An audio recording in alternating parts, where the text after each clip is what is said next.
Julie was just an 8-year-old African-American girl who wanted to learn like the rest of her classmates.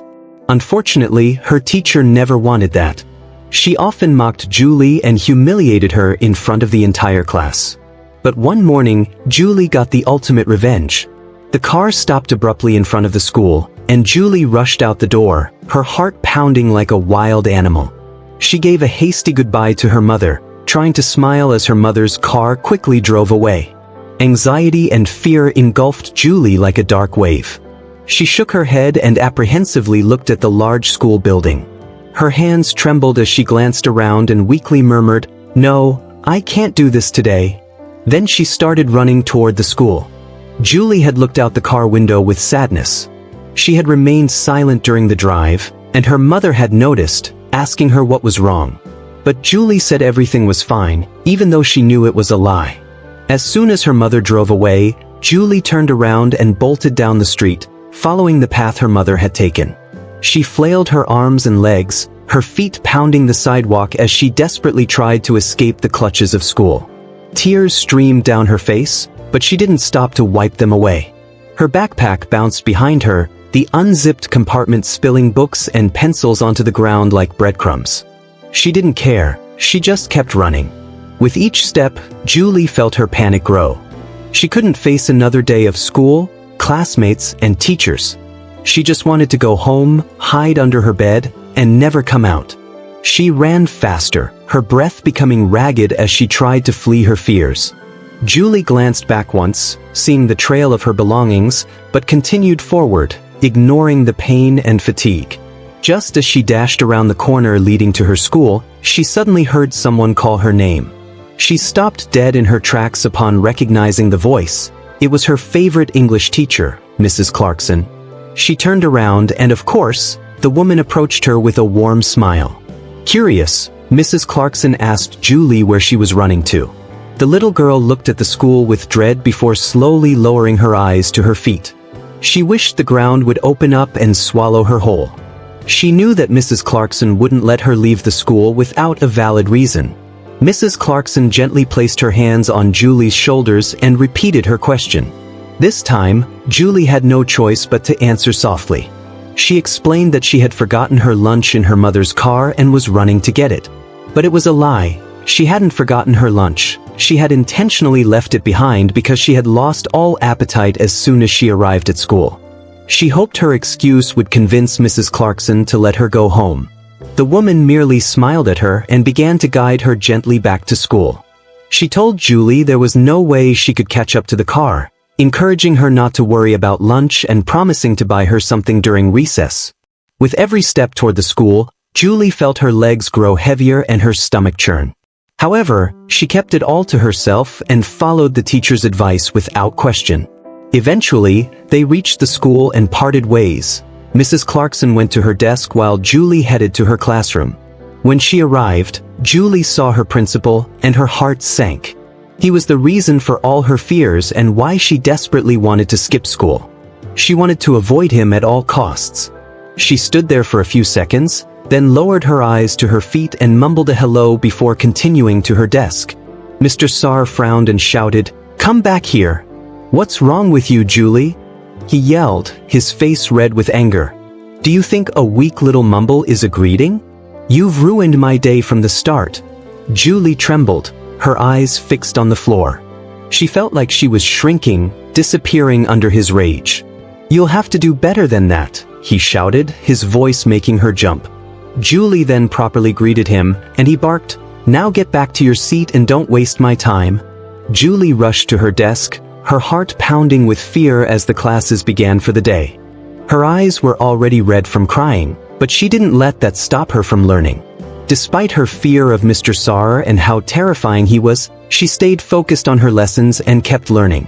It was the only thing she knew how to do well. She refused to let Mr. Saar take that away from her. Unfortunately, Mr. Saar wasn't ready to let her be that morning. He was eager to take out his frustration on her and knew exactly how to unsettle her in a way that would reduce her to a pile of tears. He called her to the front of the class and asked her to define a term for everyone, a tactic he used daily to humiliate her, and he took great pleasure in it. As she began to speak, Julie stumbled and tripped over her words. "What's wrong with you, Julie?" Mr. Saar barked. "You can't even give a simple definition? What's the matter? Cat got your tongue?" Julie trembled, her eyes filling with tears. Stammering again, she tried to speak, but Mr. Saar laughed. "You're such a disappointment. You'll never succeed in life if you can't even speak properly. You're a failure, Julie. A complete and utter failure." Julie's face fell, and her body shook with sobs for the second time that day. She wanted the ground to open up and swallow her. She had no idea what she had done to make Mr. Saar hate her so much. It made no sense to her when she thought about it. Julie used to be a happy student at 8 years old. She loved school and greatly enjoyed her classwork and homework. Often, when her previous teacher forgot to assign homework, she would remind her. She also willingly helped her classmates who struggled to understand certain subjects. With all her successes, it was easy to forget that Julie stuttered a lot. Stuttering was common for her, often arising in the middle of an intense conversation. This usually happened when she was nervous or agitated. However, when she was calm and composed, or when she was having fun, she barely stuttered. School was something Julie loved and cherished, so she rarely stuttered in class. Her former teacher had helped her a lot, encouraging the little girl to be more active and engaged in class. As a result, Julie was often one of the first to raise her hand and respond when a question was asked. Unfortunately, everything changed when her former teacher had to go on maternity leave, and Mr. Saar was hired to replace her. From the start, he was mean to the students but pretended to be nice to the other teachers and the principal. He would smile and say nice things about the children, but behind that facade, he was a true thorn in the side of the children he was supposed to care for. Mr. Saar did nothing good for them. He didn't teach properly and assigned them a lot of homework that many couldn't finish on time. Anyone who asked questions in his class was given detention. Every time he was in the classroom, it felt like a silent, intimidating cemetery. Even a pin would not dare fall. Such was the fear he instilled in the students. Unfortunately, for all he did to others, it was far worse for Julie. The first time he asked her a question in class, she was so terrified of him that she stuttered from the very first word.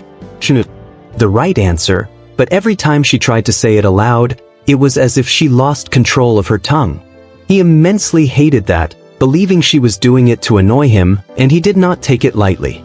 Julie had no control over her stuttering, and because she was always scared in his presence, it always happened, which only frustrated him more, as he saw her as disobedient and felt obliged to teach her a lesson. From that moment on, he made it a habit to always call her to the front of the class, forcing her to speak in front of everyone. She was always so terrified that she stuttered excessively, and he would bark at her, threaten her, and even mock her. Soon, Julie began to doubt herself, wondering what had changed in her because not long ago, she had no problem speaking in front of the class. But with Mr. Saar, it was impossible. Every day, the teacher repeated this behavior, and he took immense pleasure in it. He loved seeing the children fear him and would repeat that fear was the best way for them to learn. Mr. Saar was intelligent and warned all the students never to talk to their parents about what was happening. He threatened that if they ever did, he would ensure they failed and accomplished nothing in life. He claimed that anyone who dared to speak to their parents would face consequences, warning them that they would end up homeless in the future because they would be unable to find a job due to his intentional failures as their teacher. He had total control over them, and it genuinely frightened them all. They didn't dare to talk to their parents about it.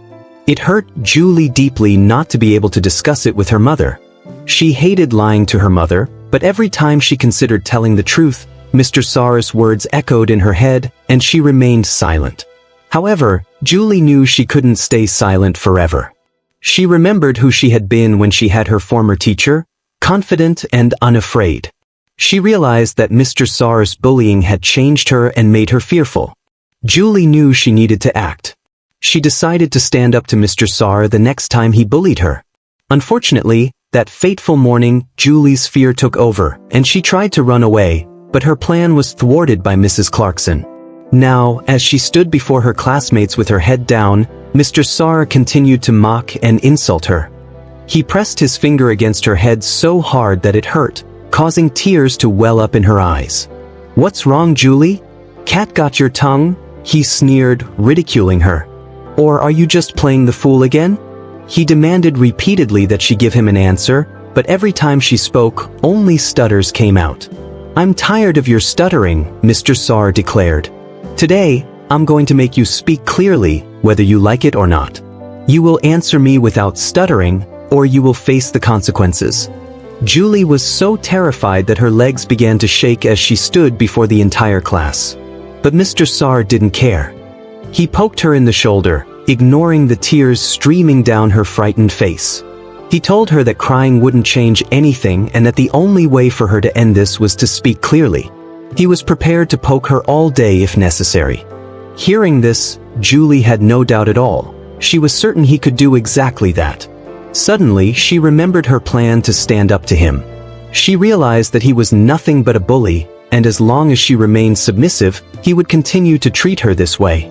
She didn't want that anymore. His bullying had to stop now. Julie's hands clenched into fists as she looked at him with anger, her eyes shooting sparks of fury. Mr. Saar was taken aback by Julie's courage. He felt his anger rising and raised his hand, ready to poke her again. But Julie was quick. She swiftly pulled back her foot and delivered a solid kick to his groin. Mr. Saar grimaced in pain but bit his tongue to keep from screaming. The pain was so intense that he fell to his knees, his face bright red. Meanwhile, Julie's classmates erupted in laughter and cheered her on. But Julie wasn't done. She glanced at her classmates and then let out a loud, dramatic scream as if she were being dragged away. "This is it. I've had enough," she shouted, her voice resonating in the room. She encouraged her classmates to join her, and soon the room was filled with a chorus of loud, cathartic cries for help. The students, led by Julie, were finally taking their revenge. Hearing doors open outside their classroom and footsteps in the hallway, the other teachers, led by Mrs. Clarkson, rushed in. They saw Mr. Saar on his knees in front of the girl, who was shouting and crying profusely. Mrs. Clarkson was shocked by the scene before her and rushed to the little girl, asking what had happened. Mr. Saar started to speak, intending to say that Julie had attacked him while he was teaching, but the 8-year-old was quicker than him. She spoke over him, saying that he had hit her on the head and shoulders. Her classmates confirmed this, adding that they had also had enough of his behavior. Mr. Saar was furious about the sudden turn of events. He was shocked that Julie delivered her account without stuttering. It was because she felt comfortable speaking to Mrs. Clarkson, who she trusted and would never harm her. However, Mr. Saar saw it as proof that Julie had lied and pretended to stutter from the beginning.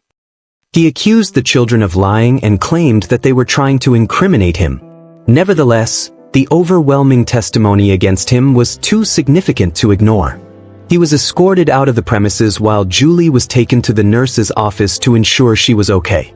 A disciplinary hearing was convened for Mr. Saar. The testimonies of all the students were used against him, particularly his threat to give them poor grades. He had threatened that it would leave them unemployed and homeless in the future. He had no right to do such a thing to innocent children, revealing the depth of his wickedness. He was dismissed in disgrace, and his story was published in newspapers and online, going viral and making him infamously famous. The case became so well known that everyone heard about Mr. Saar and the little girl who brought him down. When Julie finally told her mother everything, she regretted not having the courage to do it sooner. She realized that Mr. Saar could not render her unemployed or homeless in the future.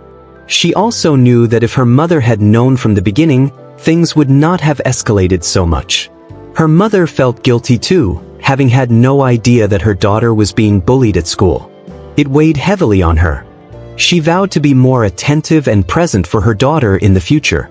However, she was not ready to let Mr. Saar get away with just a resignation. She sued him for harassment and intimidation and won with the resounding victory. The court ordered Mr. Saar to pay a hefty fine to Julie.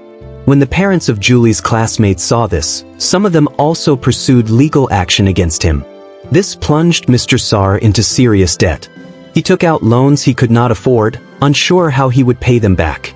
Eventually, he was forced to move to another part of the city. Mr. Saar deeply regretted his actions. He regretted being mean to the children and pushing Julie to her breaking point. He wished he could undo the harm he had caused, but it was too late, and he had to live with the consequences of his choices. He tried to find another teaching job, but his bad reputation followed him to the new city. No school wanted to hire him as a teacher, fearing he would mistreat their students and provoke the anger of parents. Mr. Sar eventually found a job as a janitor at a school on the outskirts of town. The pay was meager, but it was the only job he had, and he did his best to keep it. He vowed never to be mean to children again, promising to treat them with love and kindness. He knew from experience that his actions would always come back to haunt him. He had learned his lesson. What would you do in Julie's place? Share your thoughts in the comments section. Don't forget to hit the like button and subscribe for more.